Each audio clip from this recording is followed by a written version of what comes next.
ప్రభుత్వం తీసుకున్న అత్యంత కీలకమైన నిర్ణయం. అందుకే రాష్ట్ర ముఖ్యమంత్రిగా నేనే కార్మికుల సంక్షేమం కోసం, కార్మికుల కనీస వేతనాల మీద 10 సంవత్సరాలు టీఆర్ఎస్ పాలనలో నిర్లక్ష్యానికి గురై కనీస వేతనాలు నిర్ణయించకపోవడం వల్ల 1,11,00,000 కార్మికులు నష్టపోయారు.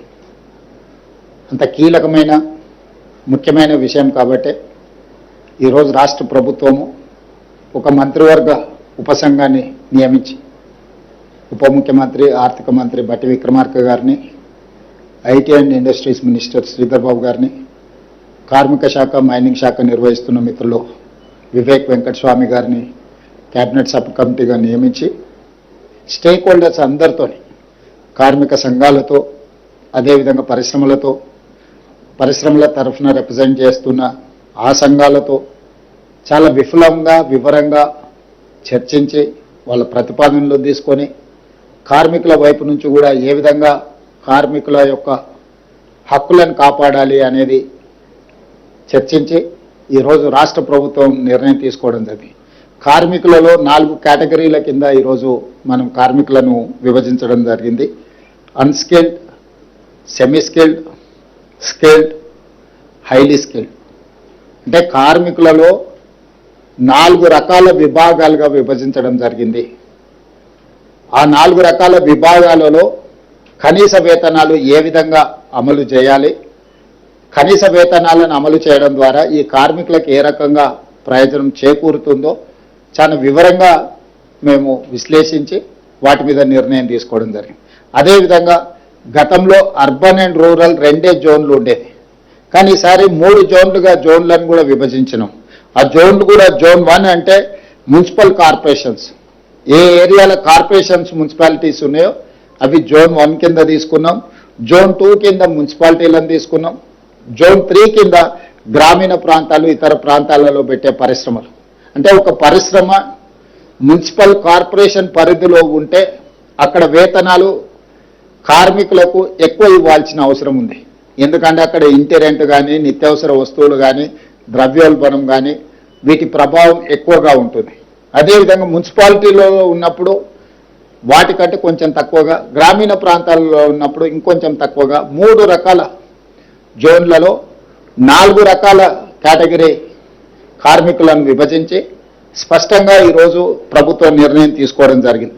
అన్స్కిల్డ్ 12,750 రూపాయలు ఉంటే ఈరోజు మనం 16,000 రూపాయలకు జోన్ 1లో పెంచడం జరిగింది. అదేవిధంగా సెమీ స్కిల్డ్లో 13,592 రూపాయలు ఉంటే దాన్ని ఇప్పుడు 17,000 రూపాయలకు పెంచడం జరిగింది. స్కిల్డ్లో గతంలో 13,772 రూపాయలు ఉంటే ఈరోజు 18,500లకు పెంచడం జరిగింది. హై స్కిల్డ్లో 14,607 రూపాయలు ఉంటే 20,000 రూపాయలకు పెంచడం జరిగింది. అంటే ఈ వేతనాలన్నిటిని కూడా అన్ని రకాల అంచనాలను వేసుకొని, ద్రవ్యోల్బణాన్ని దృష్టి పెట్టుకొని, నిత్యావసర వస్తువుల పెరుగుదల, ఇంటి రెంట్లతో సహా అన్ని రకాల సమస్యల్ని కార్మికుల యొక్క శ్రేయస్సు కోరి రాష్ట్ర ప్రభుత్వము ఈరోజు ఈ నిర్ణయం తీసుకున్నది. ఈ నిర్ణయం ద్వారా 1,11,00,000 మంది కార్మికులకు ప్రయోజనం చేకూరుతుంది. ఇది కార్మికులకు ఒక మంచి శుభవార్త. అందుకే ఈరోజు ముఖ్యమంత్రి హోదాలో తెలంగాణ రాష్ట్రంలో ఉండే 1,11,00,000 మంది కార్మికులకు మేలు జరిగే ప్రభుత్వ నిర్ణయం నేనే స్వయంగా సహచర మంత్రితో చర్చించి ఈరోజు కార్మికులకు నేను వివరిస్తున్నాను. కార్మికులకు ఈ సందర్భంగా నేను శుభాకాంక్షలు తెలియజేస్తున్నా.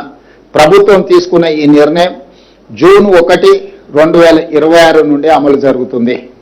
ఎందుకంటే జీతభత్యాలు కానీ, ఉద్యోగి యొక్క ఎన్ని రోజులు పనిచేసింది అనేది ప్రతి నెల 1వ తారీఖు నుంచి లెక్కించబడుతుంది. కాబట్టి 1వ తారీఖు నుంచి 31వ తారీఖు వరకు లెక్క తీసుకుంటారు. అందుకే జూన్ 1, 2026 సంవత్సరం నుంచి ఈ ప్రభుత్వం తీసుకున్న నిర్ణయాన్ని అమలు చేయాలని ఈరోజు రాష్ట్ర ప్రభుత్వం నిర్ణయం తీసుకున్నది. ఇది ఖచ్చితంగా 1,11,00,000 మంది కార్మికులకు ఒక మంచి శుభవార్త. ఈ సందర్భంగా కార్మికులందరికీ తెలంగాణ రాష్ట్ర ప్రభుత్వం తరఫున శుభాకాంక్షలు తెలియజేస్తున్నా. అదేవిధంగా కార్మిక సంఘాలు వివిధ సంస్థలు, వ్యాపార సంస్థలు మాకు సలహాలు సూచనలు ఇచ్చి ఈ నిర్ణయం తీసుకోవడానికి సహకరించినందుకు వారందరిని కూడా నేను అభినందిస్తున్నాను. ఖచ్చితంగా మేరేగా తెలంగాణ రాష్ట్రం వచ్చిన తర్వాత మొట్టమొదటిసారి తీసుకున్న నిర్ణయం. రాష్ట్రం వచ్చిన తర్వాత కార్మికుల ప్రయోజనం కోసము గత ప్రభుత్వం ఎలాంటి నిర్ణయం తీసుకోలేదు. మేము వచ్చిన తర్వాత మంత్రివర్గ ఉపసంఘాన్ని ఏర్పాటు చేసి అందరితో చర్చించి మే 1 తారీఖు నాడే వీటి అన్నిటిని ప్రకటిద్దామనుకున్నాం. ఇంకా కొంతమంది సూచనలు సలహాలు ఉండడంతో వాళ్ళందరినీ కూడా పరిగణలోకి తీసుకొని జూన్ 1 నుంచి ఈరోజు మనం అమలు చేస్తున్నాం. కాబట్టి ఇది ప్రభుత్వం తన బాధ్యతను గతంలో వదిలేయడం వల్ల గత ప్రభుత్వం ఈరోజు ఈ ప్రభుత్వం ఆ కార్మికులను దృష్టిలో పెట్టుకొని పెట్టుబడులు పెట్టే పరిశ్రమల యజమానులను కూడా పరిగణలోకి తీసుకొని ఇద్దరికీ ఉభయతారకం ఇరువైపులా ఉపయోగపడే విధంగా చట్టాన్ని నియమాలను ఒక క్రమ పద్ధతిలో అమలు చేయాలని ప్రభుత్వం ముందుకు వచ్చి ఈ నిర్ణయం తీసుకున్నది. ఖచ్చితంగా ఇది కార్మికులకు బహు ప్రయోజనంగా ఉంటుంది. కార్మికులకు అందుకే నేను ఈరోజు శుభాకాంక్షలు తెలియజేస్తున్నాను.